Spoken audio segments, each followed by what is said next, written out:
O'Reilly. You need parts? O'Reilly Auto Parts has parts. Need them fast? We've got fast. No matter what you need, we have thousands of professional parts people doing their part to make sure you have it. Product availability. Just one part that makes O'Reilly stand apart. The professional parts people. O'Reilly Auto Parts. Maui Nui is on a mission to help balance axis deer populations for the good of our environment, communities, and food systems on the island of Maui. They've shared over 126,000 pounds of nutrient-dense protein with the Maui community. Secure your spot now. Become a snack subscriber and join in helping to build more resilient food and ecosystems on Maui. Visit MauiNuiVenison.com. That's MAUINUI venison.com and use promo code BEAR for 20% off your first order. You know what my favorite text is? A waypoint in the OnX Hunt app to a goblin turkey. The list on the OnX Hunt app features for chasing turkeys is long, but knowing exact public and private boundaries and land ownership details will help you find more places to hunt, whether that's on public or private. I'll be toting the Hunt app through the spring woods in a few states this year, and I recommend you do the same if you want more turkeys on your table. Also, OnX has a special offer for you. Use code BEARGREASE to receive 20% off your membership at onxmaps.com/hunt this spring.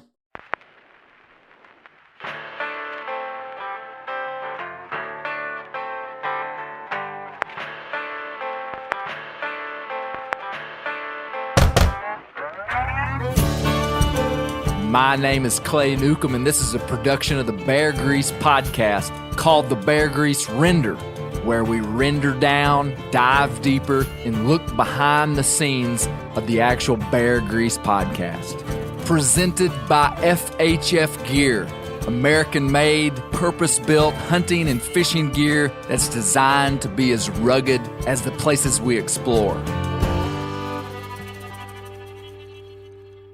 Hey guys, before we jump into this render, I want to tell you about MeatEater Gives. From December 6th through December 13th, 10% of all sale orders over $50 on the MeatEater store website will be donated to organizations handpicked by the team. The organization that I'm going to donate my portion to is Sportsman's Alliance. These guys are guarding the gate. They're protecting our rights as hunters, and that is often a thankless job, and I want to say thanks to Sportsman's Alliance. So if you use the code CLAY on your MeatEater store purchase over $50, that money will go to them. Also, you'll be able to see my top 10 picks for gift ideas on the MeatEater store, which they got all kind of stuff. They got tethered saddles, they got game bags, they got knives, they got t-shirts, and soon we're going to have some Bear Grease merch. That's coming. Check this out. MeatEater Gives. Merry Christmas.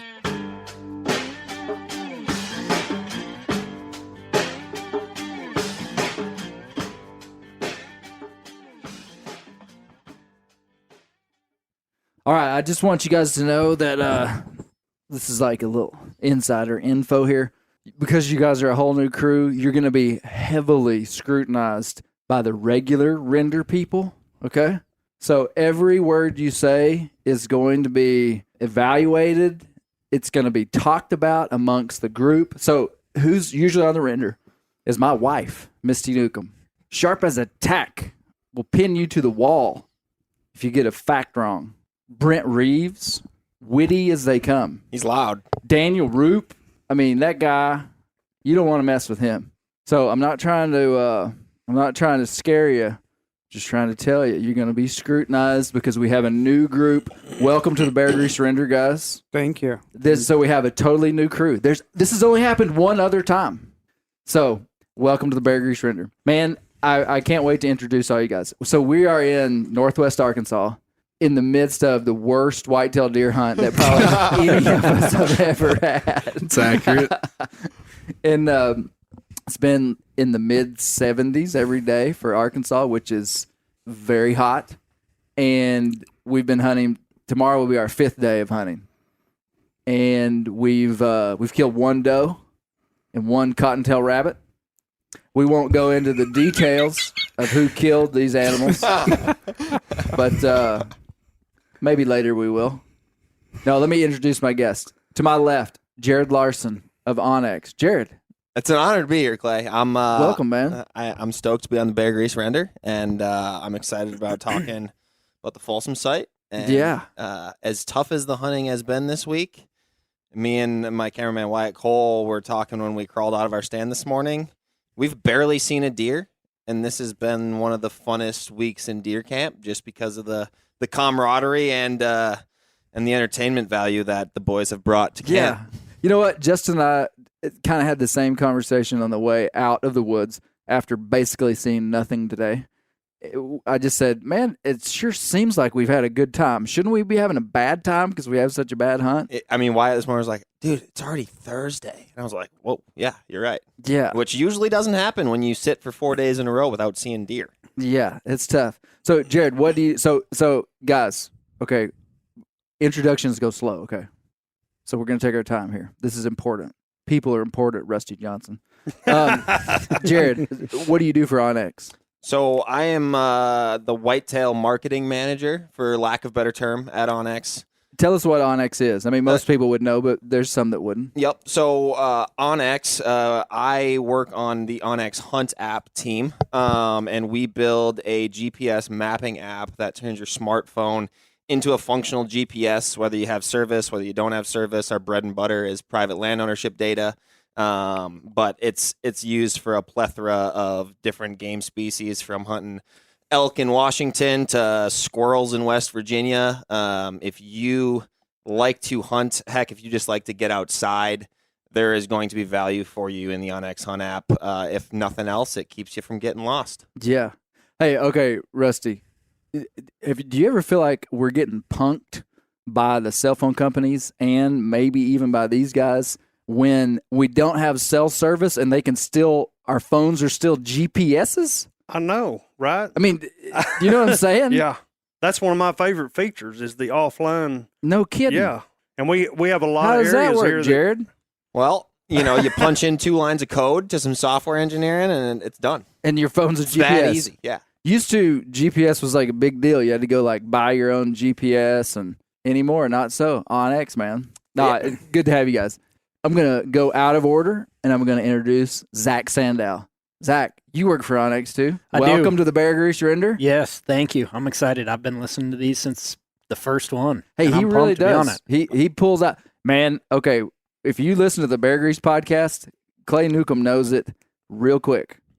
I could go through and I could tell each one of you guys how many times you've listened to it and how many times you haven't. We're going to do that. Based like, you know how they're tracking, these companies track people's data? Not OnX. We don't do any tracking. I track my friends' data on how much they've listened to the Bear Grease podcast. And Zach Sandau listens to it because he was pulling up little facts from the Boone podcast like weeks ago. He was like, man, that when Dan Boone did that, I was like, you really listen, don't you? I do. And he was like, yeah. So honestly, for me, like, it's when it first came out, we work with you anyways, but the storytelling of it was sweet. And I do a lot of drives, hunting season, like when I'm driving across the state. It's the perfect thing to listen to, a good mix up from the traditional podcast, especially in the hunting industry. I mean, it was easy. Like, I just had them, I'd download 4 or 5 of them and listen to them on a full trip there and back. And so it was always great. But yeah, no, I'm pumped. I'm pumped to talk about this one. Myself, I've worked at OnX for 6 years now. Okay. I manage the hunt team, work with the marketing team, and then the folks, we have a, awesome team in our company as well. We have our hunt product. That's our baby. That's what got us started.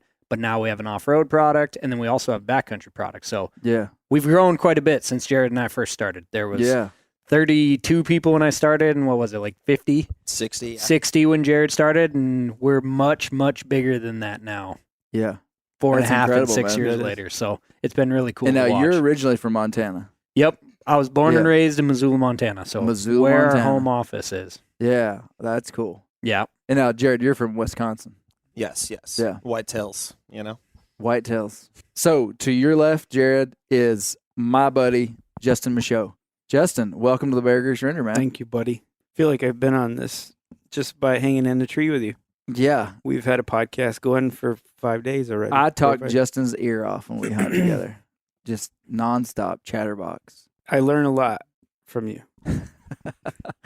Man, so Justin went to Canada with me this year and filmed, and then he's been with me this whole week and filmed. We didn't know each other before that, though. Nope. So back in September when we first met, and we've had a great time. Justin is extremely talented and good at what he does. Let me just tell you, if you're needing I better not say this. People from other companies might listen to this. If you're going on a whitetail deer you're hunt, already fighting Mark. Remember? I know, So Mark. Me and Mark Kenyon fight over Justin when we're tree stand whitetail hunting because he's the man. So, no, Justin's a really good photographer, really good videographer, really good to have hanging in a tree with you, and a good whitetail hunter too. So I go to him for advice. What should we do, Justin? Hadn't worked too much this week, but Well, yeah, scent control. so scent control. That's right. That's right. No, I'm kidding. You're from New York. Yes, not originally. Got a bunch Originally of from kids. South Carolina. So That's right. I feel like with these accents that are flying around here, I feel a little bit like I'm at home. But yeah. Because all the Yankee accents? No, you guys, the Arkansas boys. Oh, okay. Yeah. It feels like South Carolina. You guys got that same southern flair. Okay. And I was just at the gas station. They had fried chicken by the register. So I knew I was in the right place. But yeah, I got a lot of kids. Not a lot. 3. 3 kids. They're all great. To your left, to Justin's left, my old buddy, Rusty Johnson. Hey, Clay. How's it going, man? It is going good. I'm glad to be here. Finally sharing a camp with Clay Newcomb. Man, Rusty and I have known each other since 2007 when I killed a deer and you were an official Pope and Young scorer. Yeah. Looked you up. However, we found Pope and Young scores back then, probably on the internet. Yep. And it was probably in like a Yellow Pages book. It was probably like that long ago. That was a long time ago. Yeah. But no, it's been fun hunting with you this week. Yeah. Yeah, it's been a joy. We've had a blast. Yeah. Yep. What do you think about all this? This has been like ridiculous, hasn't it? Oh, man, this is probably the hottest and probably hardest hunt I've ever had this time of year here in Arkansas. I mean, it's so unusual. I don't know that we've broke records, but it would surprise me if we didn't. Yeah. 76 degrees on September or December 2nd. Unreal. So we're going to go around here in a minute and talk about Rusty. But to your left, we got a couple of guys that don't have headsets that are here. We'll go back to them. But to your left is your son, Rustin Johnson. What's Rustin, going on? how you doing, man? I'm doing really good. Trail Man, Cam Sam. When I met Rustin, he was just a little dude. I was still chubby, but I was little. Yeah. Fun size. How tall are you, Rustin? 6'3". Or if I'm wearing boots, 6'4". So, 6'3", yeah. and you're not exactly petite as 6'3" man. No, I'm anywhere between 300 and 400 pounds. Depends on what time of year, if I'm in hibernation or not. Oh man, well, you guys are so fun to watch, father and son team. How old are you? 20. I'm 24. 24. Yeah. And your dad turned 50 just a few days ago at camp. Just turned But 50. It's been so Everyone fun. thinks we're brothers though, because he looks young for his age. He does. Yeah. He does. He looks good. Clean living, man. We'll talk about Rusty's. We want to get Hunter to talk a little bit about Rusty's hunting style. But so the other guy that's here is Hunter Rude. Hunter, you're where are you from? I'm from southeast Minnesota. Southeast Minnesota. And you've been hunting with Rusty Johnson all week. Give us what are you going to tell people about Rusty when you go back home next week? When you talk about his whitetail hunting, his eccentricities, all these things. Describe him to us. He loves hunting whitetails more than anybody on this earth. Like, there's no argument against it. And he spends more time in a tree than anybody. Okay. I mean, his straight up tactic is get a picture of a buck and then just go sit in the tree and wait for him to come back. It's real simple. Just spend as many hours in a tree as you possibly can. Yeah. Even if it's 3 hours before sunrise. I mean, What you're time in have the y'all tree. been waking up? We've been waking up at he wakes up at I don't know, Does he go to sleep? 2:45. Yeah, I've been getting up about 2:45. And I come downstairs and he's sitting in the kitchen, fully dressed, waiting He's got his at boot tapping. 3:45. We were joking this morning. Hunter was real proud of himself because on day 3 he felt like he'd woke up before Rusty and was going to be ready. Because the first day, Rusty said we're truck is rolling out at 4:00, and the guys like woke up Hunter at like 3:57. It was 4:00. It was 4:00. It was 4:00. And I was going out the door at 4:03. That's pretty good. Yeah. And then so a couple days later, he's like, okay, I've been trained by Rusty now. I'm gonna beat Rusty down the stairs. And he walks in, he flips on the lights, and there's Rusty sitting, waiting, Sitting in the dark in the staring. corner. Like tapping his foot very impatiently, like, come on, like not looking even at his blinking. watch. Like that's trucks funny. running, Kinda freaked you out a everything's little ready bit. to go. It's just like, man, this dude loves it. And so, Can't get enough. And you've been sitting long days. Yeah, we've been doing all day sits, and I mean, like, well, we get down and switch trees, but I mean, you're still in the woods all day. But it'll be like 75 degrees, and this dude's like, one might just walk by at noon, you know, even though it's Anything 75 could happen. degrees, you know, he might get thirsty. Hey, me and Justin, it was actually Justin's idea.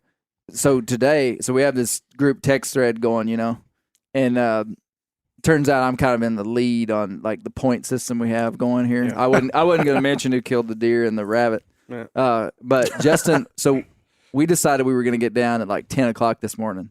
And what I was going to say about Justin, we're coming back to Rusty, but I'm going to talk about Justin. Justin, every single day at about 8:30 starts talking about sausage gravy and biscuits. Oh man, brutal. And he'll start like glaring into my eyes and kind of lean forward and go, man, some flaky biscuits and some sausage gravy. Eggs. Buttery eggs. And he sees it works on me. I kind of start to soften up a little bit. And so we get down, and I said, well, maybe it was my idea. It was your idea. You were about to throw me under the bus, and I was going to stay there, but go ahead. And I said, I tell you what, let's do. Let's go to the town over here 20 miles, me, you, and Zach, because Zach was hunting with us. Let's get a big country breakfast and get back to camp about 12:30, 1 o'clock. Everybody's going to be wondering where we're at. And what were you going to say, Justin? Oh, we've been hitting it hard. Well, you were gonna say anything could happen. Yeah, 'Cause anything it happen. could happen. You got to be out there. Got to be out there. But he was mocking Rusty, what Rusty would say. So it Yeah. was really funny. We laughed. We didn't get our breakfast though. I don't think that food trick would work on my dad, Rusty. Oh, no. He doesn't eat like at all during deer season. Uh-huh. He loses a bunch of weight. No, the first day I sat with him, I was monitoring that, and he ate a Hershey's candy bar with nuts in it, and that's like his go-to. Uh-huh. Drank 1 bottle of water. At noon, he ate a granola bar, and that was it. All day sit. all day.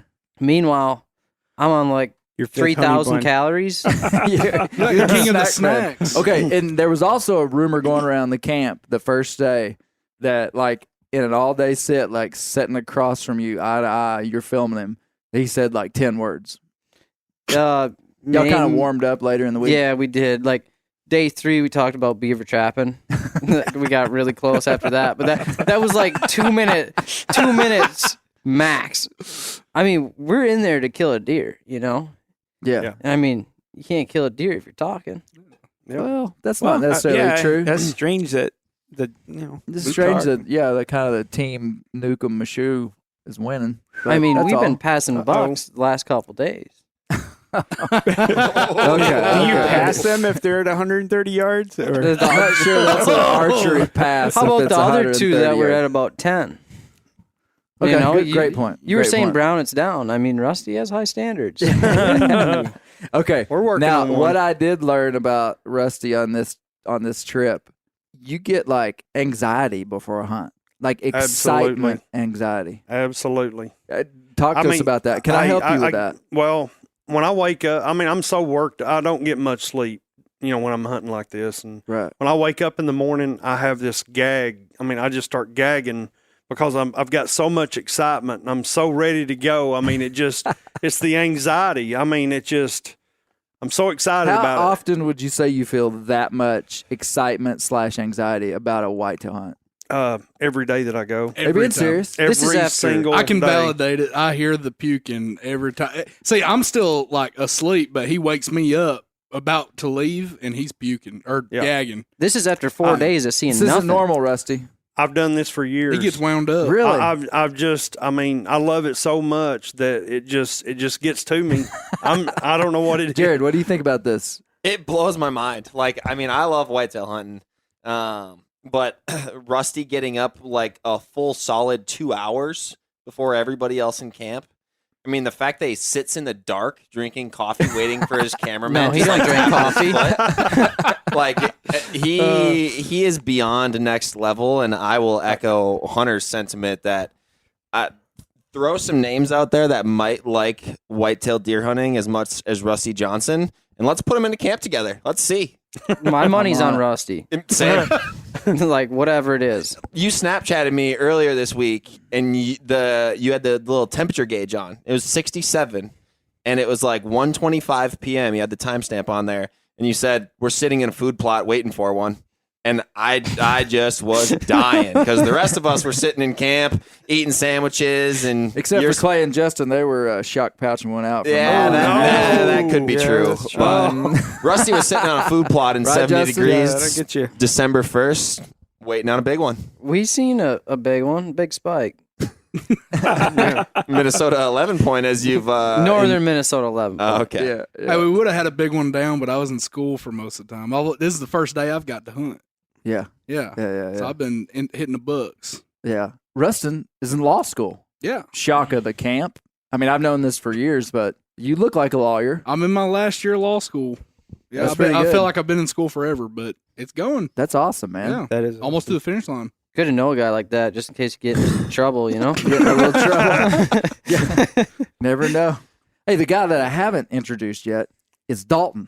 Dalton, how's it going, man? Awesome, man. It's awesome to be What do you here. have to say about Rusty? You know Rusty about as well as anybody. There's huge pros and cons to hunting with Rusty. And Yeah. I think the guys have touched it pretty good. The only negative to hunting with Rusty is you start questioning how much you actually like to deer hunt. Like, that's the best way I can describe it. You think that you love hunting and you get hyped up. I sat with this guy for 13 days in Kansas. So we hunted 13 days. I think the first 5, I don't know that we saw a deer. We hit it terrible timing. We had to make adjustments. And he's not joking. Every single morning that light came on at 2:30 in the morning. I don't set alarms when I stay with him anymore because the dry heaving wakes you up. The dry heaving will wake you up. So this is verified by multiple sources. Yeah, you don't even set an alarm. You may want to get that checked out, buddy. Yeah. But that's incredible, though. I mean, it's December, right? It's December on one of the hardest hunts we've been on in years, and he's that way every single time. And you killed a big buck. You've killed 2 good bucks this year. I have, yeah. And You killed a big one on public land. I did. Here I sure just like did. a week ago. Yeah. I'm excited about that one, but I'm also a little bit sad about it because that's a buck that Rustin was chasing. He hunted his butt off for that buck, and I go in there in 2 days and knock him down. But sorry, Rustin. But that's just what dad has to do sometimes. But yeah, it's a really nice. It's the biggest 8-point I've ever killed. Yeah, and I've killed some pretty good 8-points. 143. Ask him about his last biggest 8-point because I also had that one on camera and was hunting it, and then he goes in there and kills it. Too. Yeah, he did. Yeah, last year. That's nice. Yeah. But I kind of set him up on it, so I was happy that he did it. Yeah. You know, talking about Rusty liking to hunt so much, I identify with that because I remember before I got into the outdoor industry, I remember seeing all these guys in the outdoor industry, and the problem with comparing people to people in an event where, like in sports, you can compare like stats, like how many points did he score? How many points did he score? Yeah. The guy that scored more points is better. Yeah. The problem with hunting is that it's not like that at all. Not even remotely like that. And nor is there any reason really why we would compare one hunter to another hunter. But we do. Always. Sometimes. Human nature. I remember when I was not in the outdoor industry at all, and I remember having a thought, I don't need to be the best hunter. I'll never be the best hunter at what I do. But I remember thinking, it is not possible to love hunting more than I love it. Right. And that validated me as a young man. I'm not saying the way I would express that would be different than you would, but I'm saying that is a valuable, that's a gift, man. It is. To be passionate about something. It is. Man, when I meet people that are not passionate about something, I don't understand that person. Right. to be passionate about something is a gift, man. It is. And as long as it doesn't control your life in a negative way. There are things that we can get into that like distort us and make us kind of screwed up as humans. I don't see that inside of your world. No. Rusty has a strong family. He's a great husband. He's a great father. And so like this hasn't messed you up because No, it messes people up. it does. Y'all know It what I'm does. saying? Mhm. I mean, Yeah. you can take something to an extreme where, yeah, Always. maybe the guy's like so so performance oriented that the rest of his life is a wreck. And or my whole hunting career, I've been interested in being as passionate as I could be and being the best that I could possibly be, while maintaining balance inside of my life. Because I knew that for a whitetail deer only means so much, but it means a ton when you have a big world Mhm. that it fits inside of kind of a context, if I could say it that way. And I see that with you and Rustin. Yeah, and it was passed along from my That's dad. right. Yes. Your dad. I My wish he was dad's here. one of the best hunters that I know. Yeah. I mean, he don't hunt much anymore. You know, he's getting older now, but I mean, he is. I learned everything that I know from him, and Yeah. he is one of the best hunters that I've ever seen. And see, the first time I ever met you, you were with your dad. Mm-hmm. And I recognized that you and your dad had a really strong relationship. And he was an official scorer too, just like Yes. you were. Mm-hmm. You guys know what we do on the Bear Grease Render. We have to. Is there anything else we should cover? Well, I think I want to go around and have you peg a number on how many Bear Grease episodes that we've all listened to. Oh, sure. Oh, No problem. Because you said you were pretty dialed. No problem. Okay. Okay. You know that off the top of your head? Should we or- set over unders for This each is person? totally. or- This is totally going off. Just this isn't like data that I have like Oh, behind okay. the scenes. This is just me interacting with you, and This is your intuition. I would say Jared has probably listened to 70% of them. Justin's listened to 5. Rusty's listened to about 5% or 5 pod? 5 total episodes. Rusty's listened to 1. Probably. Dalton's listened to 3. Rustin has listened to probably 80% of them Maybe. in the ballpark. Ballpark. Maybe a little bit lower. I'm a busy guy. I'd say, okay, so Yeah. I'm off. Yeah, well, I'm in law school, got United Outdoors and Fireside Apparel. Your recollection of the ones you did worked. And Zach, Oh, yeah. you probably listened to, Justin's showing me his deal. Do you see this? These are your top 3. Yeah. So you've listened to more than 5? Yes. Are you offended? You underestimated him. Are you offended? He Who's looks filming your offended. hunt tomorrow? And Zach, how many have you listened to, Zach? I don't know. I was trying to think of that. I think you have what, 32? 30 episodes. 30 episodes. I would say I'm over 20 for sure. Okay. I don't know where I'm Good. at So from like, there. like 70, 60%. Yeah, I can't say I've listened to all of them. Okay, now tell me how I did. You were probably, I'm probably about 50%. If there's Okay. 30 episodes, I've probably been at 15, Okay. 20, in that Okay, realm. You were in okay. the realm. I was impressed. Okay. Yeah. I was off on Justin. Sorry, 10. Justin. I did 10. Nah. But it's Rusty? double. You were exactly correct, and I listened to it today. But yeah. after listening to it, I liked it, and I'm gonna start listening to them. Okay. It's okay, really interesting. Good. Dalton. I think I'm exactly 3, actually. The very Okay. first What- how one. many did I say? You said 3. Okay. I think Yeah. it's exactly 3. Okay. I don't know. You What should about probably, the hunt? you should give a little spiel about, I mean, I think the hunt Lead- can be summed up. Lead Rusty. it. You take it. Rusty hadn't seen much for the first 3 days. The last 2 days, he's been in the game. Oh, in the game with a am- great buck. I am in the game. I am in the game Talk for to sure. us. Yeah. Hey, those first 2 or 3 days were terrible. But then we moved over here to this new area, and Let's first Clay Newcomb here just wrangling yeah, private permission yeah, to yeah. change Okay, the course I guess of the we hunt. need to start. Yeah. We need to start from the beginning. We came here to hunt public land in Arkansas. Bow hunt public land, Mhm. starting on That- November 29th. We got to give credit to Rusty Dalton and Rustin from United Outdoors for spending I don't know how many hours in boot miles Thousands. to Yeah. scout and have some ideas laid out for us. But Mother Nature came in.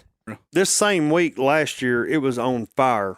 I remember that. It was. You were nuts. texting me from the tree stand. Yeah. And what was cool about this for me is this is a place that I used to hunt, but had not hunted it probably since 2005. So that's kind of the overarching thing. And then we we got permission on a big piece of property over here just for the days we're here. Just kind of a random deal. We ran into somebody. They happened to have a big piece of property, and they happened to let all of us bow hunt it. And it's a really good piece of property. I mean, a fantastic piece. Yeah. Just the weather and timing is still really tough. Yeah. But Rusty is on one. Tell us your story now. Well, I got lucky. You know, we kind of all dispersed and kind of spread out. And Clay you know. kind of told you where to go. And Clay dropped me a pin, and so that's where me and Hunter went. I got lucky. I thought I got lucky. holding. Yeah, it's the gar hole. That's kind of what I had in the back of my mind. He was gar holding me, but anyway, it turned out really good. I mean, we saw a lot of deer. We saw a really nice 8-point come out, grunted him into the base of the tree. We decided to let him go. He was dead by everybody else. We saw we saw a nice little 6-point spike. We saw a lot of does, over 20 does. I lost count of how many does we saw. So we noticed where they come out of the woods, and right at last light, Hunter said, "Here comes a deer down the fence line." He said, "I think it's a small buck." So I put my binoculars up, and I said, "No." I said, "That's a shooter." So, I mean, we were running out of light really fast, and he got in to about 15 yards, and he smelled us, and he started snorting, but he wasn't moving anywhere. He would just stomp his foot, and he would snort. And I just need him to take a couple steps. Gotta love these private land mature bucks, man. Yeah. 2 steps is all I needed for him to, to get in an opening. And he stood there. He stood there. We were losing light. He finally took those 2 steps. I come to full draw. I could not see my pin in the peep sight. So it was game over at that time. So I just let my draw down, and we just sat there, and he finally eased off. So we made another play on him tonight, and we again misjudged where he was going to come out. And we saw him again, and he got within 50 yards, and I actually drawed on him. And again, it was late, low light. I couldn't see my pin and my peep. I don't think I would have took that shot anyway. I mean, 40 is about my max nowadays. When I was younger, I might have shot a little further, but so he eased off. So we got one more day to make another play on him, and I feel confident. If he does what he did today, then we might have a shot at him. Yeah. I'm hoping. Keep my fingers crossed. Yeah. We're all rooting for you, man. We need some excitement around here. I believe this deer would bring some excitement to the camp. Yes, I mean, he's a really good buck. I think a spike will bring some excitement to this camp. I think another rabbit tomorrow would bring a little excitement. I think to this you're camp. right. Although that's not an overly true statement. The excitement level has never wavered. I mean, there's been positivity and that's the best group of guys. A lot of chatter going on. So it would just be some nice icing on the cake to come through in the fourth quarter. Yeah. Let's be careful not to start any rumors. Deer hunting is terrible. Turkey hunting is terrible. Might as well go to Missouri. Yeah. I'm kind of starting to hunt Oklahoma, so Oklahoma hunting is terrible too, so don't go there. Justin, what do you think of this hunting? You hunted all over the country, really? It's tough, man. I mean, again, I feel like you can't get past the barrier of it being 75 degrees in December. I mean, you told me on the phone when we first talked about this trip, this is going to be tough. I didn't imagine it being like this, but yeah. I mean, it was cool to go in. We got a mile back in from the truck into some serious terrain. Coming, from New York and making judgments on where to sit based on like food and things like that. It's just like there's no food here. It's just how they these just eat deer rocks and grass. How these deer survive, I have no clue. It took me 3 days to find deer poop. They don't poop here either. Yeah. Well, Rusty took the only video of the only deer pooping in the county. You have to eat to poop. I've been intrigued at because I'll say to you, I'm like, we're looking at the map. I'm like, where's the food? Like, why would these deer get up from one spot? Like, they should just lay there and die. There's no. There's just give up right now. Besides, for no food, there's like baseball and softball sized rocks underneath, like 4 inches of leaves. Yeah, it's like rock piles, man. Ankle busters. Yeah. So if they move to try to find food, they break their ankles. So it sucks to be a deer here, and that's probably why we're not seeing any. And then Rusty Johnson is creeping around in every tree day and night. If you decide to get up, Rusty will kill you. Rusty's got so many trail cameras out. He knows when every deer in this county stands up, poops, and stands up. Yeah. Oh man. Well, while we're sitting here, with our shirts hanging off in like swimsuit weather, I'm getting photos of deer back home. So as soon as we can wrap this up. Yeah, just a second. Man, I'm really wasting my time in this tree stand. I see actual food on these cameras that deer are eating. No, it's good. I mean, but like I was saying, we went back in a mile from the truck, and obviously at home too, you have to pick spots based on terrain and movement. And we sat and again, it felt like Nowheresville for 2 nights or 2 sits. Saw deer the first night. They were just out of range. And then the next morning we sat, and man, the only deer we saw ended up on your back.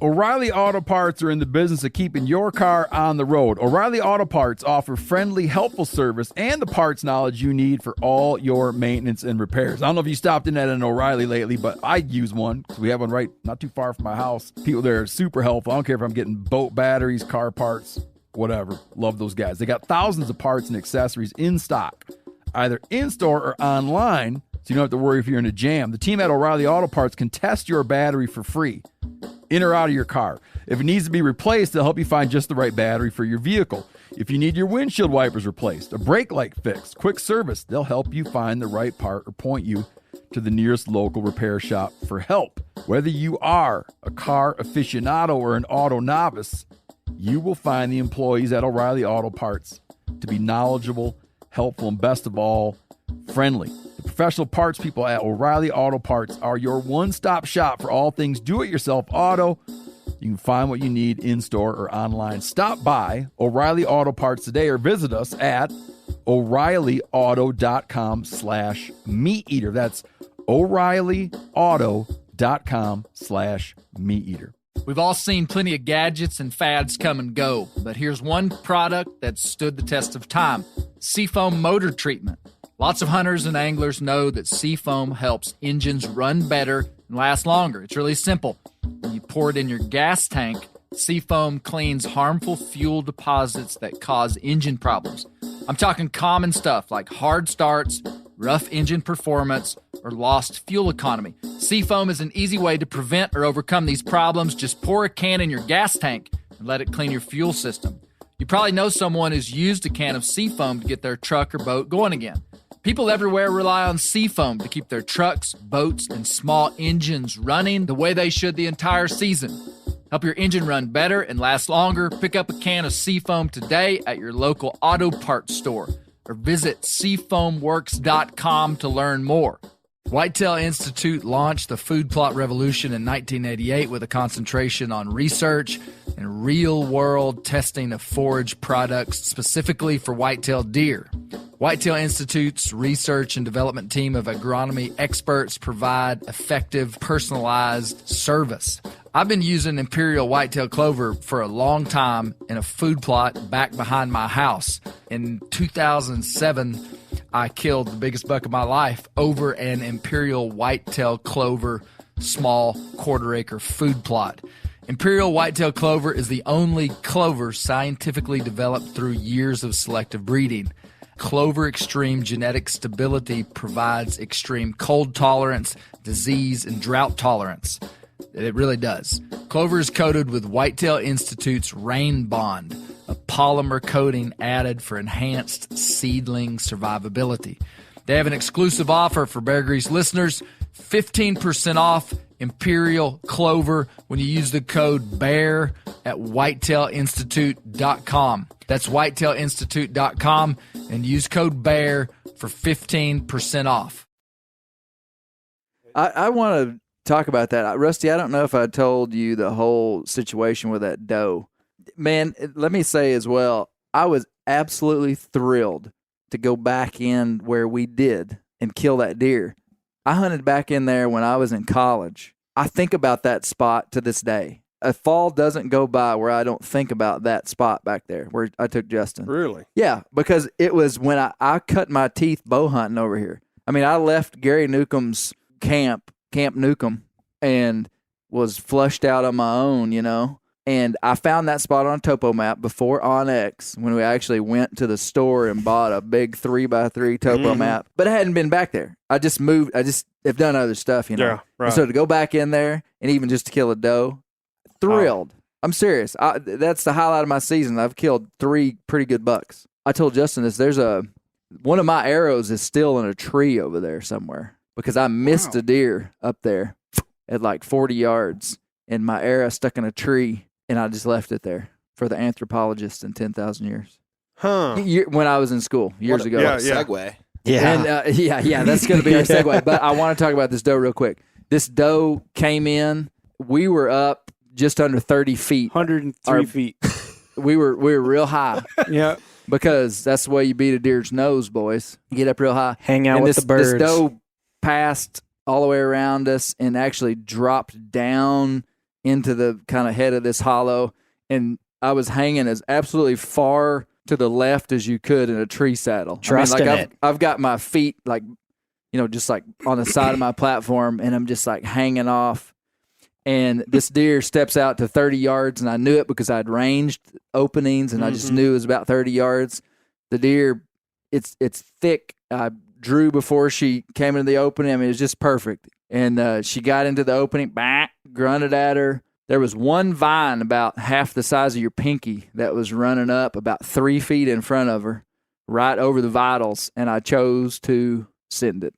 Because I knew that if it deflected, like it was close enough to her that it wasn't going to be an issue. If that vine had been 15 feet away, it would have been different. Shot, and in my mind, I just hit it right where I was aiming, 30 yards. And so now the deer is probably 40 feet below me, though, because I'm 30 feet from the ground, and the deer is at least 10 feet below the base of the tree. Am I right? Yep.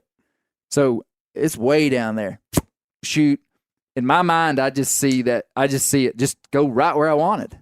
But still, it's a long shot. It couldn't really tell. The deer mule kicks, runs out there, stops 50 yards away, and I think it's just going to start tumbling down the hill.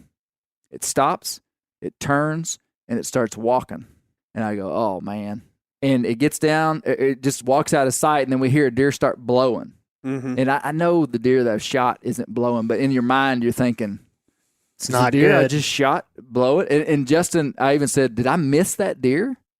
And Justin was like, I could have swore I heard you hit it. And I said, I could have swore I saw me hit it with my eyes. Yeah. But then there's a big log right behind this doe. And I think maybe I went right under that doe and it hit that log and just thudded, and it sounded like I hit her. Nothing like what goes through your mind after releasing an arrow. Yeah, like second guesses, third guesses, 2.5 minutes, seventh guesses. To creep in. Yep. And so we sat up there for 20 minutes. I get down. I walk over to the arrow. Well, first of all, from the tree stand, we're glassing the arrow, and the arrow has no blood on it that we can tell. And I'm in my mind thinking I just 10-ring this deer, and this arrow is not adding up. I get down, walk over to it, pick up the arrow, and I'm telling you, that arrow was almost clean, and it had stomach content on it, very little blood, and white hair. So I go back up and report to Justin and say, not good, buddy. And we sat up in the tree for 2 hours. And I'm like kind of in the dumps, just like, man, I just gut shot this deer. This is, we're going to track this deer all day. We're over a mile from the truck. We finally get down, start tracking it. Spotty blood. Looked like liver blood.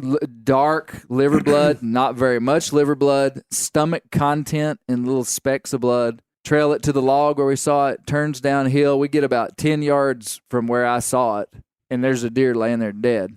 And I walked down there, and I absolutely 10-ring that deer. I hit it. I counted ribs. I hit it 4 ribs into the rib cage. The deer's quartering away from me. 1, 2, 3, 4 ribs in.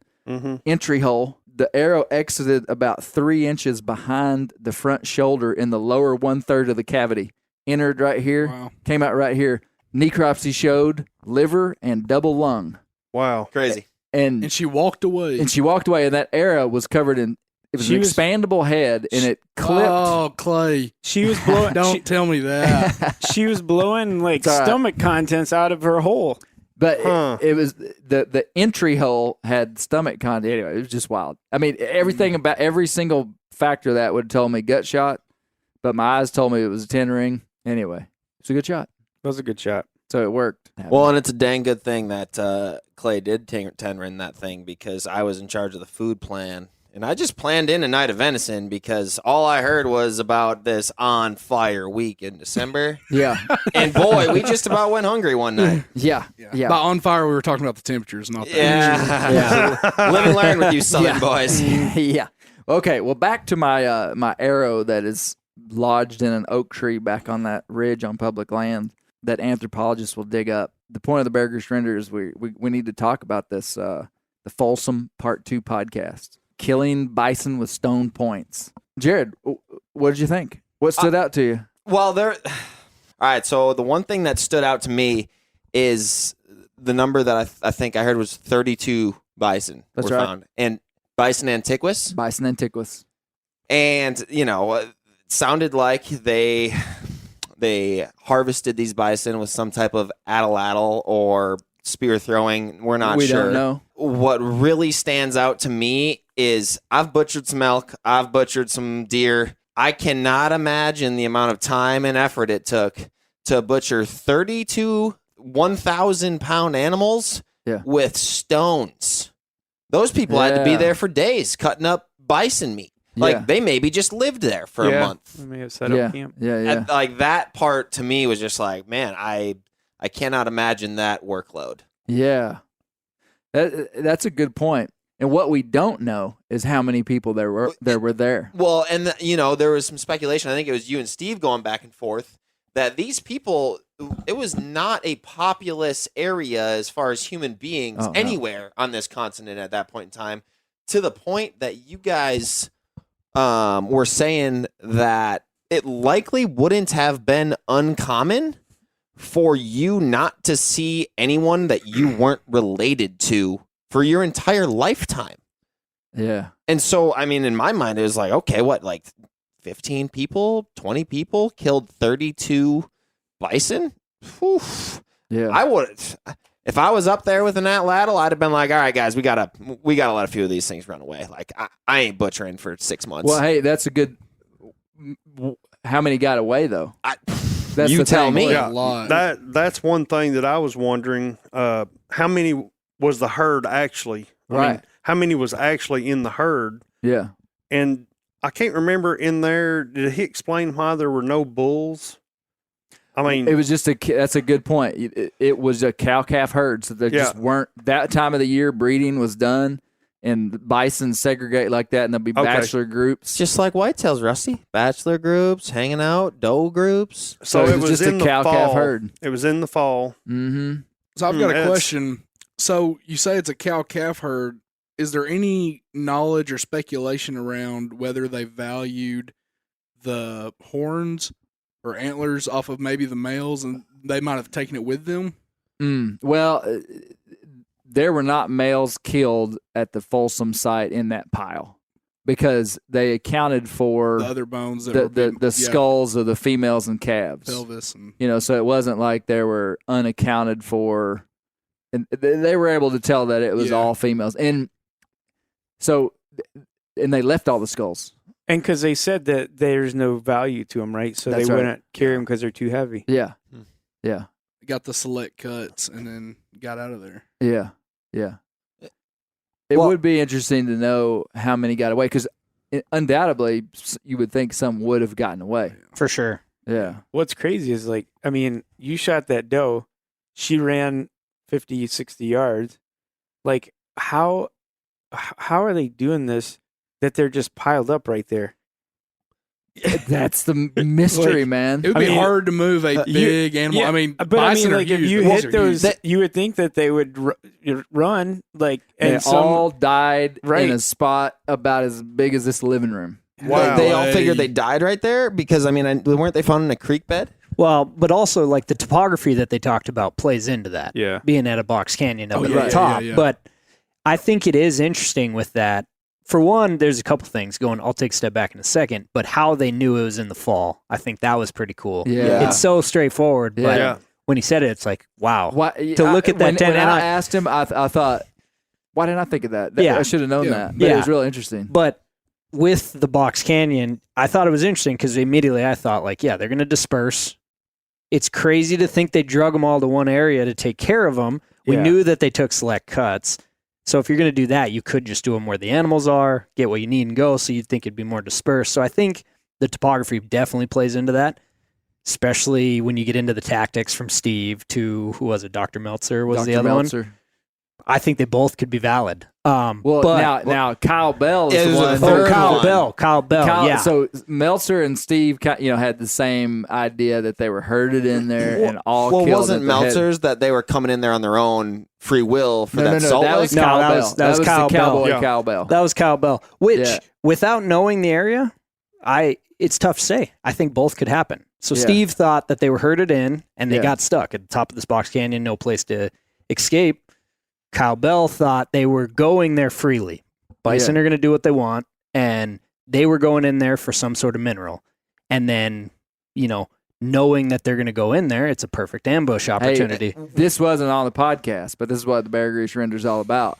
The manager of the Crowfoot Ranch, really sharp guy named Seth, he thinks there was a mineral in there too. And I mean, And Clay, what do you think? We never heard an opinion from you. man, I got to go with the experts. Dr. Meltzer has literally devoted like a massive part of his career to studying this exact thing. I mean, he studied a lot of other stuff too, but I mean, he literally wrote a textbook. Like the book that he wrote is like an academic textbook. I mean, it's not like a nonfiction, like fun read, Yeah. like it's like a textbook, man. So I just got to believe the guy has more data points than he can say in a 5-minute section on my podcast. And we talked a whole lot more. I mean, I talked to him for hours. Yeah. And we've now heard him speak on the podcast for like 21 minutes. Mm-hmm. That's what it boiled down to with him. Yeah. So, there's stuff you just got to take out.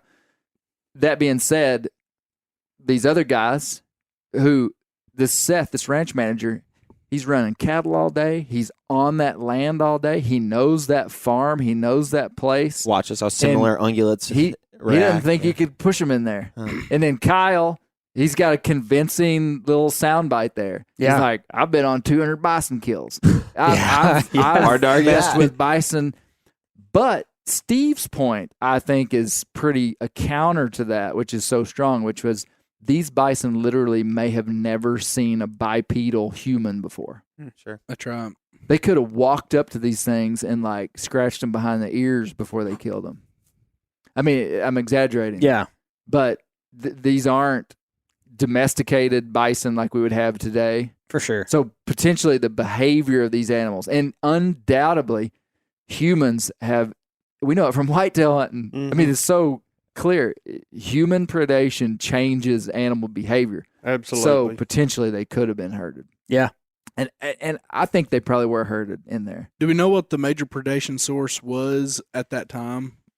That's a good question. I'd have to look it up, but there were some wild predators back then, man. Yeah, probably some mean stuff. There were, I'm not sure if the dire wolves, they probably weren't around at that time. Definitely some simulation of a modern gray wolf. Yeah. But I mean, these bison antiquus came out of a time of predation of like massive tigers. jaguars that are like 3 times as big, American cheetahs, American lions, saber-toothed cats. Yeah. But I think those were deeper into history. It really is fascinating. So, and the other thing that's kind of shocking to me, at least from what I gleaned from your podcast, was they found the bison, remains. They found some Folsom points, but there really wasn't any other artifacts that were found. Nothing other that suggests that they made camp there for a while they dealt with these bison, or that they were in the area for any significant period of time. right. So, like, that was kinda shocking to me. So probably on part 3, you'll hear David Meltzer talk more about that, because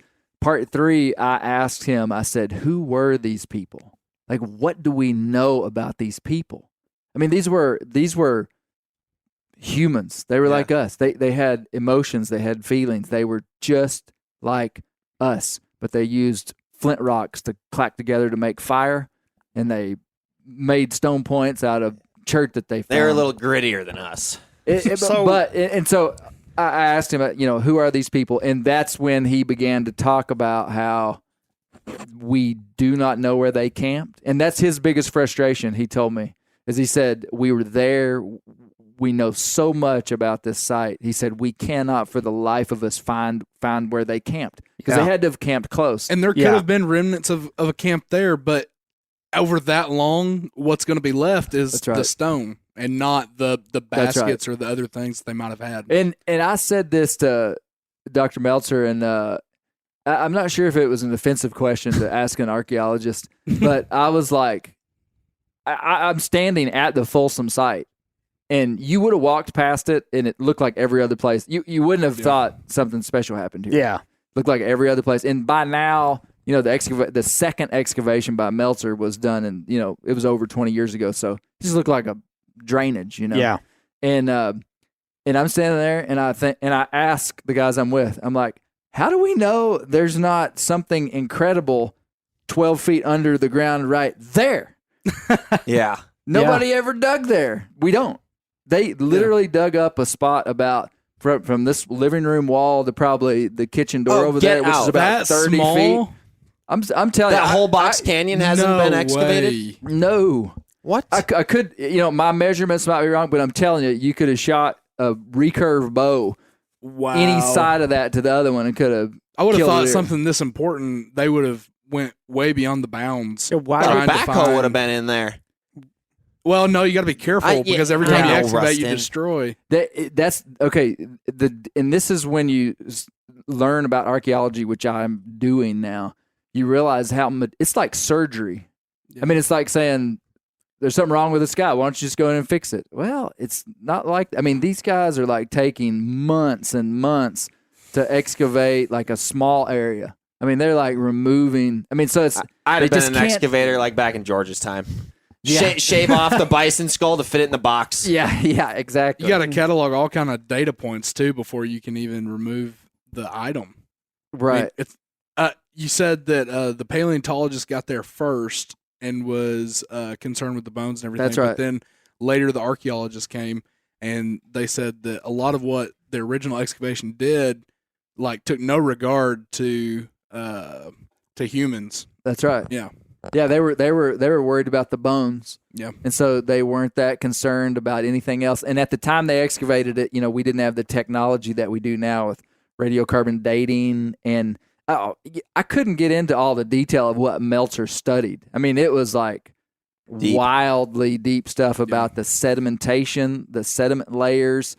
They were able to take those 10,000-year-old bones and understand how long they were in the sun before they were covered with silt. Wow, that's crazy. Because the decay, how a bone, like if you had a deer bone out, somewhere, wherever the sun was hitting, it would turn white. Exactly. Wherever it was touching the dirt, it would maintain its natural color.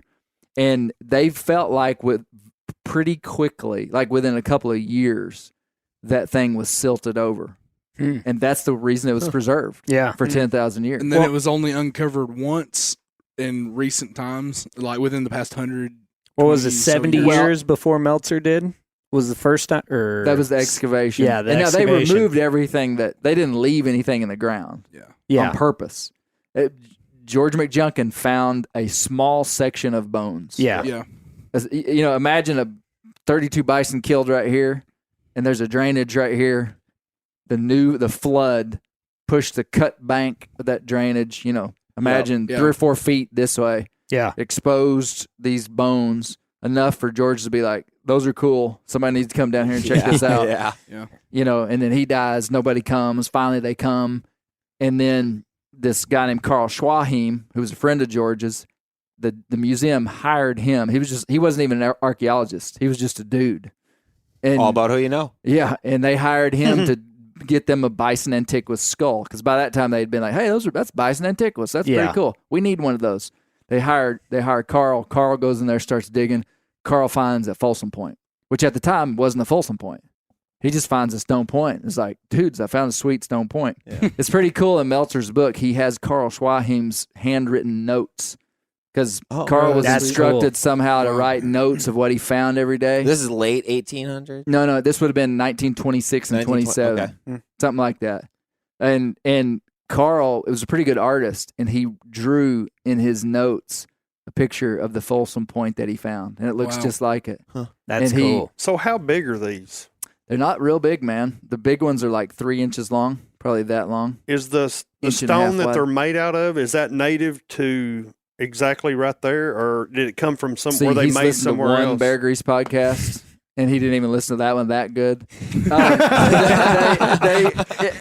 We talked about it on the podcast, Rusty. They got that stone from Texas, 150 miles away in It's a Texas. panhandle, So right? He did listen. Okay, you jogged my memory. But then wasn't I'm Steve getting saying? old. I'm getting Wasn't old. Steve saying that they were finding or you could find Folsom points throughout the West, That's right. That's up correct. north, far Yeah. north. Absolutely. So those people roamed, Well, Or at okay, least shared or at technology. least shared- as well. shared technology. It wouldn't have been necessarily those people, and the Yeah. stone wouldn't have come from there. But that that technology. What he was describing was that technology, and we're calling technology the design of a point, Yeah. was clearly connected to people that were connected to one another. Like if you made a Sure. Folsom Point, and what's to me is so neat from a human perspective is that Folsom Point represents so much more than just a stone point to kill an animal. If you're in Montana and I'm in New Mexico and we make the same stone point, I guarantee you we share the same value system. We probably shared the same understanding of who God is. We probably share the same value system of how we hunt, how we manage the land, how we Live raise our very kids. similarly. I mean, there's just so much more that's transferred. And what's so fascinating, and Steve did such a cool job of bringing it out, is that the stone point isn't necessarily, I mean, of all the things that could have been left, the stone point just happens to be made of a material that is basically just It lasts. withstands. yeah, And so everything else is gone. We have a stone point. It's a shame that that's all we have because there's just like so many questions left unanswered, but Yeah. it also makes it kind of fun. Oh, it's sweet because You get to dream up your own scenarios. Well, You yeah, don't it's the want- symbology of it. Like we're looking at just a stone point and essentially writing a narrative. Well, trying to put together historical Yes. context, but then building a narrative and trying to get an inference from this. And I was thinking about it. What you're joking about your arrow and someone to find exactly- 10,000 yeah, years, yeah. but like let's take the arrow out of it. What do we have that's that symbolic? Because like as you're saying, those people are connected from that one point. What is something today that if someone found 10,000 years, would it even last, for one? Yeah. Would it make it there? But then what is something that's that significant? Like, And I why- was trying to think about it. I don't know if there is something Why like are that. people shooting expandable broadheads? I was wondering what the cutting diameter was on that Folsom point compared to your mega meat. How effective are we They hunting find that here? expandable and they go, these guys were real Chumps. Yeah. Very low IQ. Neanderthals went extinct. Yeah. Hey, actually, Rusty, I have 3 expandables and 3 four-blade fixed heads in my quiver. Oh, And I've shot way more fixed blades over the last 15 years than expandables. I'm proud of you. I know you did. No need to be proud. I just kill stuff and it dies. What's so awesome, it's the mystery of this that is what makes it so unique. How did they kill these bison? We don't know. We wouldn't I thought this is what Steve's good at, is like the idea that this was just a snapshot of time Yeah. and trying to understand if this was a big deal or if it wasn't. Yeah. Yeah. Was this another Was it day or commonplace? was this Yeah. like a was this once just a in normal day? Yep. Yeah. Oh, well, we need to go get our meat harvest Yeah. for the next 3 weeks. Let's go get them. Yeah.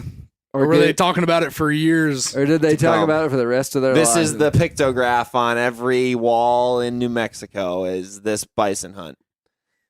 Incredible. Yeah, it makes me think like how much of that got like when that flood came, how much of that stuff is Gone. 400 or 500 yards down further, Yeah.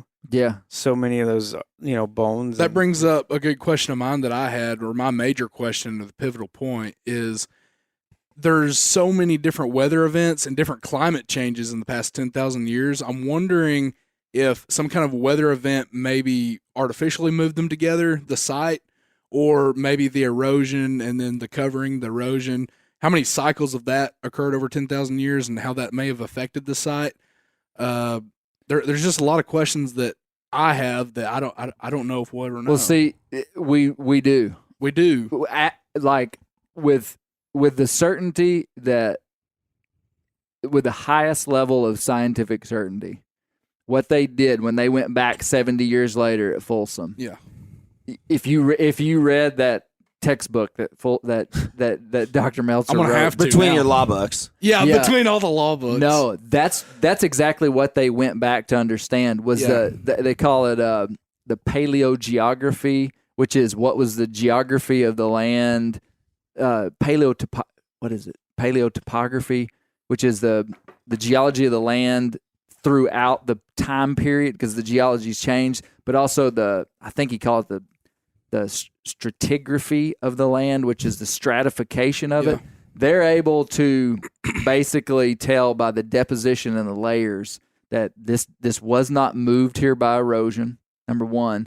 And he went on, and I asked him, and I just clipped out these, kind of highlight points. But I mean, what they do, what archaeologists do, is determine that this happened culturally, not by the events of the natural world, like pushing this stuff together, because that could happen.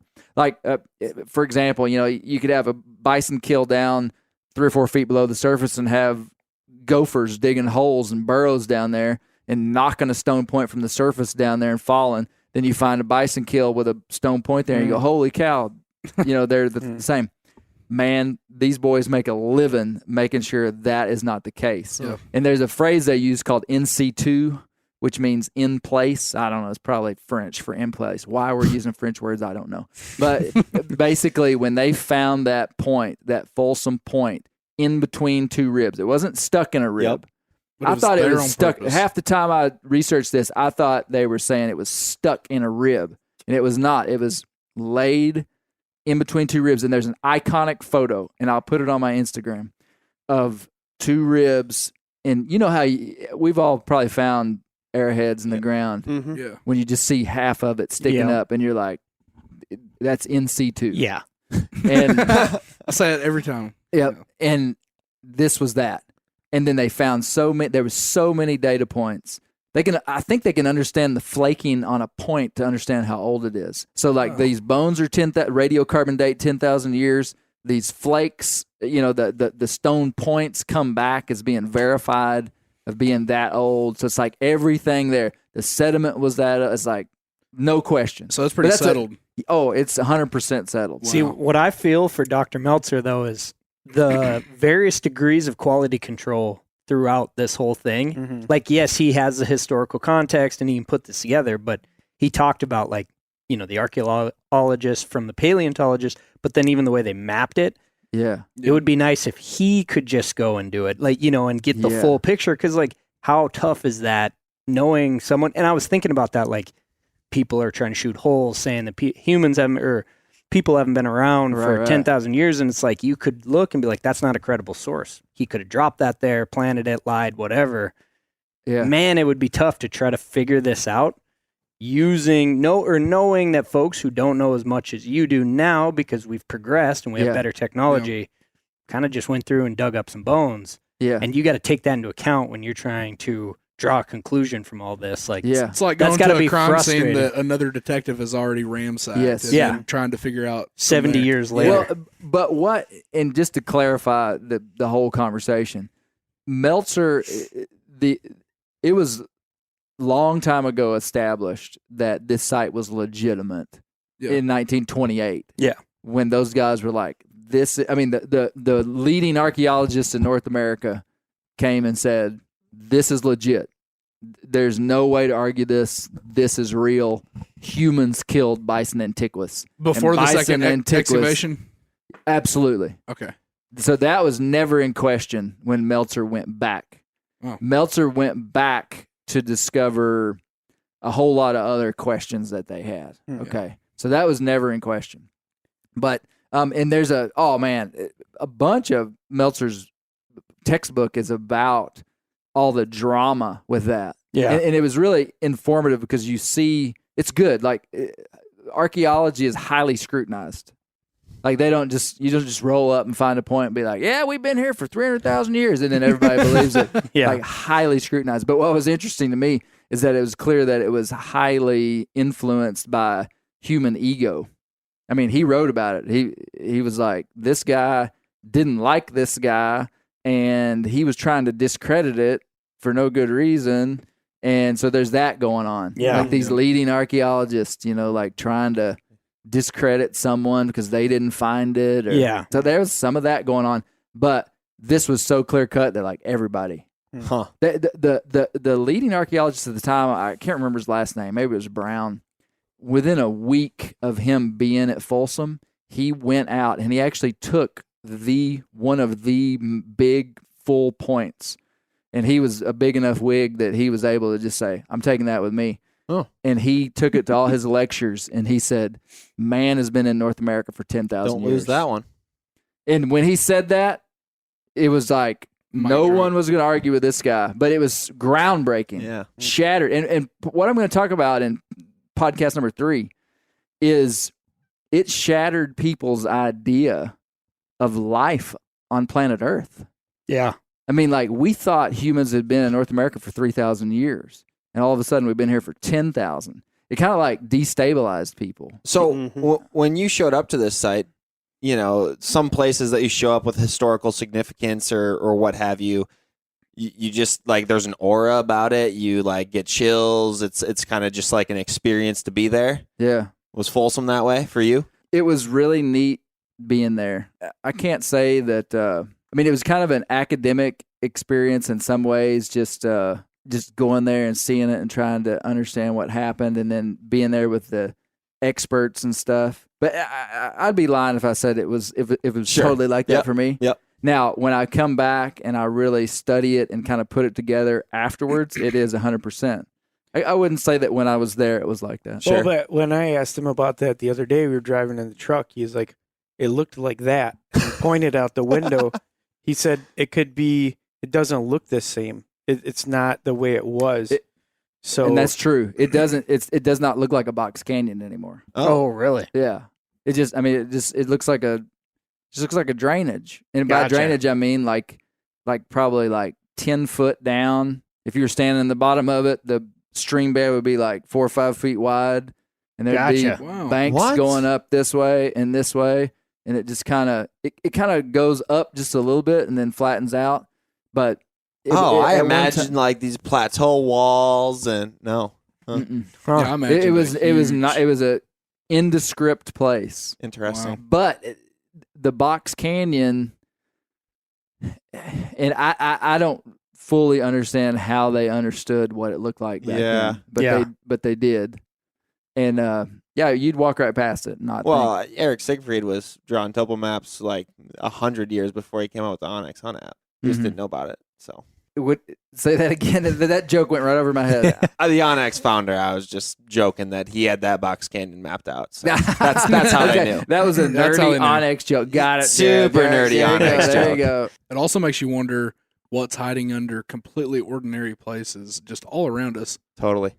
I mean, that was what I said. How much of planet Earth has been explored by an archaeologist to this detail? Yeah, very, very. I like that it's that way. Yeah, I like it. I don't want to know everything. Yeah, I want there to be mystery. Yeah, absolutely. Well, what is so hard for us to understand when you look back at human history in like the Folsom people, as we define the Folsom people as being defined by this technology of the points that they used, they were around for about 1,000 years. The Folsom points were in fashion for 1,000 years. That seems like, when I say that, does that sound like a long time or a short time? Insanely Sounds long like time. a long time, yeah. Yeah. Does it? I'm sitting here, I was just thinking about like 10,000 years. That's not even really comprehensible for me. Yes. 1,000 years is still like, holy, like, still kind of incomprehensible. So here's my point about how we live in this. We live in the most bizarre human experience of humans that have ever lived on planet Earth. I'd agree. I mean, for 100 years, we've been using fossil fuels and driving trucks and cars, having electricity, having the technology to be able to have a conversation.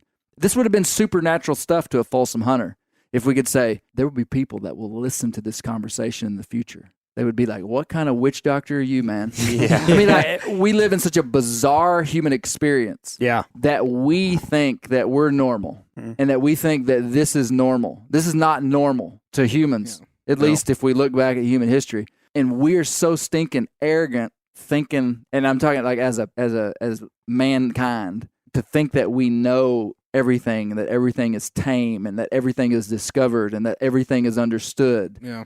Because science, the technology and science has just skyrocketed. You know, I mean, if human knowledge was on a graph, it would be a J curve. You know, starting about 200 years ago, and it would have got steeper and steeper and steeper and steeper the last 50 years. And then you hit the internet, and it like becomes a roller coaster, and you do a 360. It goes backwards. Yeah, yeah. But there's so much we don't know, and we'll never know, and there's so much yet to be discovered. I mean, this stuff like this, I think, is designed to keep us humble. Yeah. And yeah, they were using that point for 1,000 years, and I'd switch broadheads halfway through season sometimes. The reign of the expandable head will be about 30 years. Did you get to hold the Folsom point? Yeah. I did. I mean, not the ones they found. Okay. So that was something I asked Dr. Meltzer, is like, where is all this stuff? Yeah. Like, where are the bison? Where are the Folsom points? And they're scattered around. You know what I mean? It was almost 100 years ago. Yeah. And things were way different back then when they excavated most of that stuff out. For instance, this bigwig archaeologist just carried a point with him, and they found it, as I understand it, they found it in his desk drawer after he died. Wow. Like, whenever he passed away. So, like, he had just, like, kept it in his, like, personal collection. And this is, like, a really incredible point Throw that, that you know, sucker on should eBay. be in a museum Pivotal or to something. human history. And he's got it in his desk, you know, and they found it. So they still, some of the points are unaccounted for. Whoa, really? So I'm using one on this hunt right now. Yeah. Where did you get that Folsom point? No, Dr. Meltzer has in his textbook, they have a graphic that shows every single point they found, the front and the back. So there'll be two images, the front and the back. And I mean, so they documented every single one they found. And as I understand it, well, maybe they don't have documented the ones that were lost. I think they documented 16, but they said there was 20. Okay. And so there's 4 that are still, like, probably got in the wash, you know. Somebody probably washed it Storage wars, and their wife threw it away. Start buying those old storage units. Never know. But there are Folsom points, real Folsom points, in a lot of places. I mean, Sure. I wouldn't even know where to start to tell you, like, how many we have, but I mean, for sure, thousands. And you could find one today. We were at a farm in Nebraska a couple of weeks ago, and the farmer shows Steve Vernell and I his collection, and he's got half a Folsom point that he found on his farm in Nebraska. Wow. So I mean, it's very uncommon, but at the same time, they're around. They're around, yeah. So when I was at the Folsom Museum, which if you ever go in that part of the world, you got to go there. It's really cool.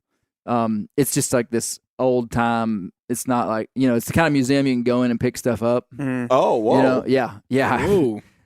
So there's this case of Folsom points, and I'm like, can I open that? What? And it was like, sure.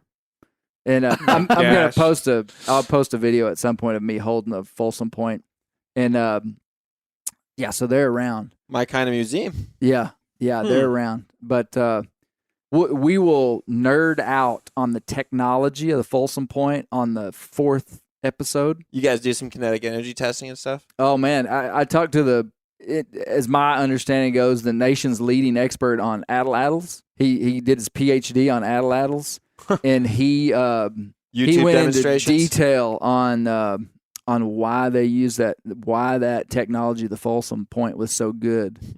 I'm excited for that one. Yeah, it's really neat. I just, again, like, that one's very interesting to me because, I mean, I've shot enough critters with, you know, a compound bow pulling 70 pounds that you get 3 inches of penetration when you hit some bone inside of a whitetail. Yeah. Like the fact that these people were hand sharpening rocks, fixing them to a wooden arrow of some sort with what, like cattail fibers or something. I'm just making stuff up at this point. Yeah, yeah. And then hucking them, presumably, out of an atlatl, and they were able to kill 1,000-pound animals that way. A bunch of them. That is insanity to me. Yeah, yeah. Thus, I would like a YouTube demonstration with you and an atlatl and a Folsom point.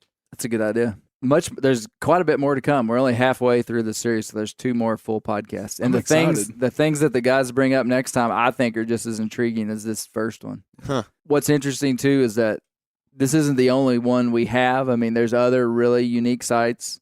The Clovis site. The Clovis site was basically a similar thing, but it was a mammoth kill. Wasn't that also in New Mexico? Wow. Mm-hmm. So, I mean, it was the same story, except it wasn't the same story. Mammoth is huge. George McJunkin did. What if George McJunkin had ridden his horse down there and found that too? Hey, boys, there's another one down there about 400 miles. You might want to check it out. I believe it's a mammoth. What, George?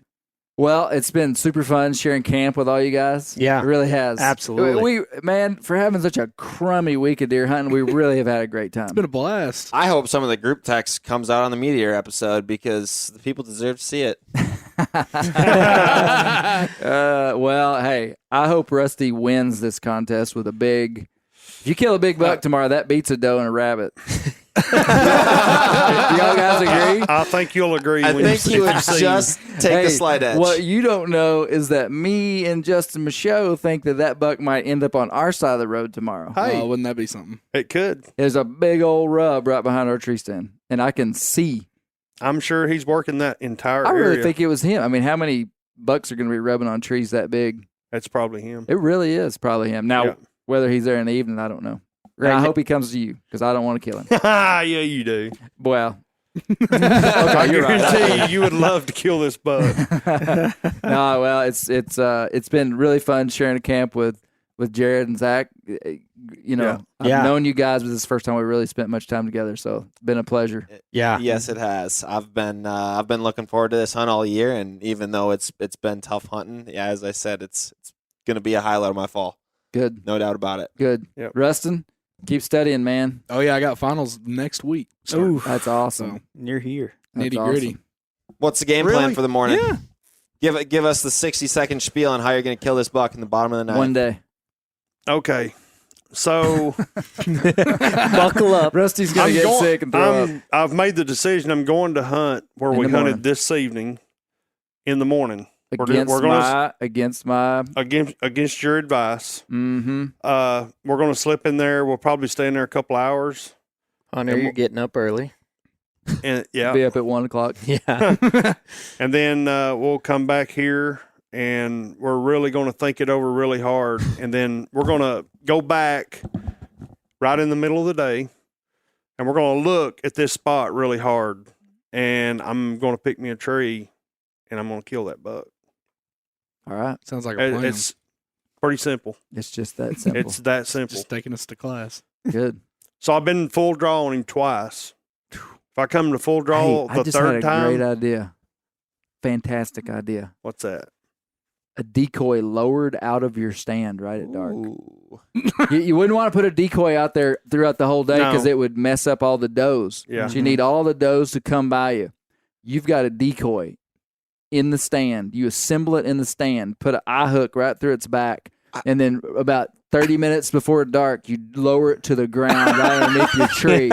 And then buck decoy or doe decoy? Buck decoy. And then for the last 30 minutes. So, hey, when that buck came out, he walked straight to that 6 point. That 6 point, and he nudged him. Wow. Really? Yeah, he didn't really get aggressive with him, but he just reached over and he nudged him. Is this not the We better get whitetail? driving to the nearest. That would work, Clay. They will decoy put my store. name in whitetail books 50 years from now because of this. 10,000 Lower years the from now. decoy out of the tree.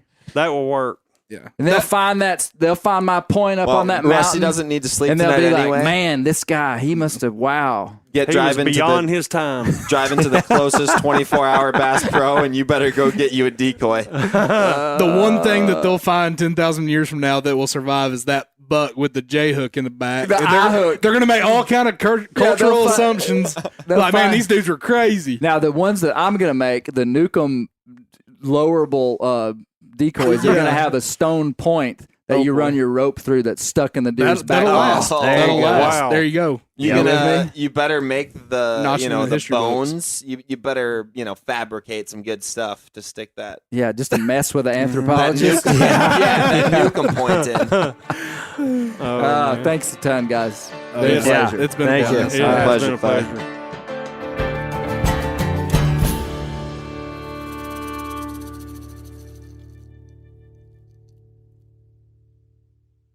This show is sponsored in part by BetterHelp. Around New Year's, we get obsessed with how to change ourselves instead of just expanding on what we've already done right. Maybe you finally organized one part of your space and you want to tackle another. Or maybe you're taking your supplements every morning and now you actually want to eat breakfast. In the last year, I've been more diligent about going to the gym on a regimented schedule, and it's made a lot of difference in my life. Therapy helps you find your strengths so that you can ditch the extreme resolutions and make changes that really stick. Therapy is helpful for learning positive coping skills and how to set boundaries. It empowers you to be the best version of yourself. It isn't just for those who've experienced major trauma. If you're thinking about starting therapy, give BetterHelp a try. It's entirely online, designed to be convenient, flexible, and suited to your schedule. Just fill out a brief questionnaire to get matched with a licensed therapist and switch therapists at any time for no additional charge. Celebrate the progress you've already made. Visit BetterHelp.com/Grease today to get 10% off your first month. That's BetterHelp.com/Grease. I'm sure a lot of you guys remember the old ceremonial hunting tradition of eating the heart out of the first animal you kill. Meat from those organs are among the most nutrient-rich foods on the planet.